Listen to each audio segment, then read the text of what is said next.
Halo semuanya, saya Febriana Sangga. Halo semuanya, saya Filbert Jonathan. Halo semuanya, nama saya Marcel Alexander. Halo semuanya, nama saya Vincent Febrianto. Soft skill adalah kemampuan non-teknis yang berkaitan dengan cara seseorang mengelola diri, berinteraksi, berkomunikasi, serta bekerjasama dengan orang lain. Soft skill mencakup kemampuan seperti komunikasi, kerja sama tim, kepemimpinan, manajemen waktu, serta kecerdasan emosional. Berbeda dengan hard skill yang bersifat teknis dan spesifik pada bidang tertentu, soft skill lebih berhubungan dengan kepribadian, sikap, dan kemampuan sosial seseorang dalam menghadapi berbagai situasi. Peran soft skill dalam masa depan seseorang juga sangat penting dalam menentukan rencana mereka ke depannya seperti apa. Karena yang pertama, soft skill dapat meningkatkan kemampuan beradaptasi. Dunia kerja dan pendidikan terus berkembang. Individu dengan soft skill yang baik lebih mudah menyesuaikan diri terhadap perubahannya. Yang kedua, soft skill dapat mendukung keberhasilan dalam karirnya. Banyak penelitian menunjukkan bahwa kesuksesan karir tidak hanya ditentukan oleh kemampuan akademik, tapi juga oleh kemampuan komunikasi, kerjasama, dan pengelolaan emosi. Yang terakhir, yang ketiga, soft skill dapat membangun hubungan sosial yang sehat. Soft skill sendiri dapat membantu seseorang untuk menciptakan hubungan yang harmonis, mengurangi konflik, serta meningkatkan kepercayaan dalam lingkungan kerja maupun masyarakat. Menurut Daniel Goleman, emotional intelligence atau kecerdasan emosional terdiri dari 5 dimensi utama. Pertama, ada self-awareness atau kesadaran diri, yaitu kemampuan untuk mengenali dan memahami emosi diri sendiri. Kedua, ada self-regulation atau pengendalian diri, yaitu kemampuan mengelola emosi agar tetap stabil dan terkendali. Ketiga, self-motivation atau motivasi diri, yaitu dorongan internal untuk mencapai tujuan meskipun menghadapi tantangan. Dan keempat, empathy, yaitu kemampuan memahami perasaan dan perspektif dari orang lain. Dan yang paling terakhir, social skills atau keterampilan sosial, yaitu kemampuan membangun dan menjaga hubungan dengan orang lain. Dan jadi pada video ini, kami akan berfokus pada dimensi yang keempat, yaitu empati. Empati adalah kemampuan untuk memahami perasaan, sudut pandang, serta kondisi orang lain. Kemudian meresponnya dengan sikap yang tepat dan penuh kepedulian. Dalam teori Daniel Goleman, empati mencakup ada beberapa aspek. Pertama, understanding others, yaitu kemampuan memahami emosi dan kebutuhan orang lain. Yang kedua, developing others, yaitu membantu orang lain berkembang melalui dukungan dan bimbingan.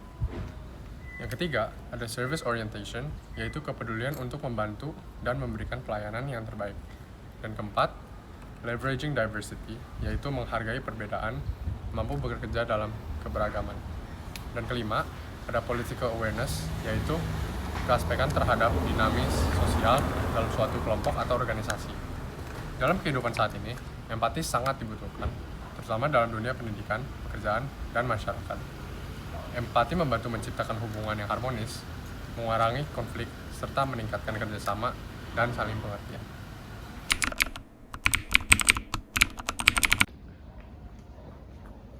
Charles, Kemana sih dia? Padahal kita udah jam 1. Makanya ini udah jam 1:30. Duh, gimana sih? Ada. Plus. Tugas. jam 12. Ya udah, Pak. Ya,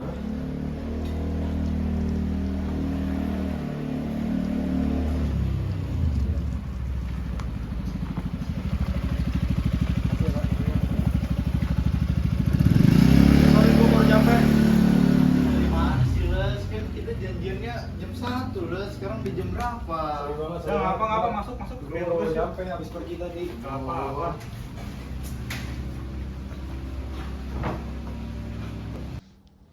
Kita buruan mulai aja lah.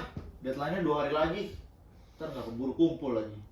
Tapi kok kayaknya dari dulu diem aja, Les? Lu nggak apa-apa? Aduh, gue sebenarnya lagi capek banget, Sel. Gue lagi nggak bisa mikir, gue banyak banget pikiran. Ya, Les. Semua orang juga capek kali, Les. Namanya juga mahasiswa, Les. Ya tapi tiap orang punya beban masing-masing sih. Siapa tahu sih terus lagi ada masalah. Lu mau cerita gak, Les? Siapa tahu kita bisa bantu. Di rumah gue sih lagi banyak masalah, Sel. Orang tua gue lagi ribut. Jadi keuangan gue juga lagi seret.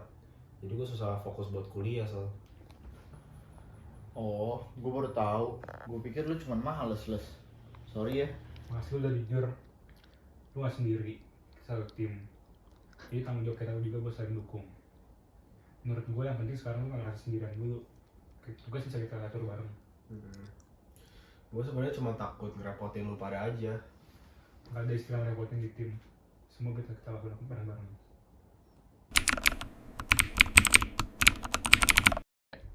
Dan intinya kita nggak pernah tahu baik itu orang lain. Jadi sebelum judge, lebih baik buat kita berusaha buat memahami.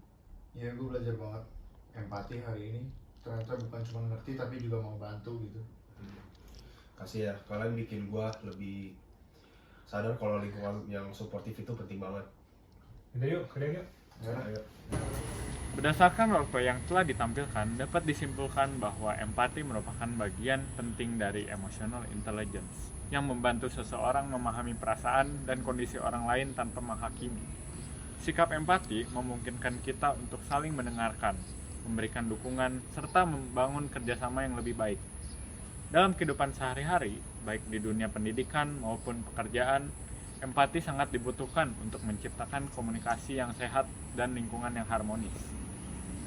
Oleh karena itu, kemampuan berempati sebagai bagian dari soft skills perlu terus dikembangkan agar kita mampu menjadi pribadi yang lebih dewasa secara emosional dan siap menghadapi berbagai tantangan di masa depan.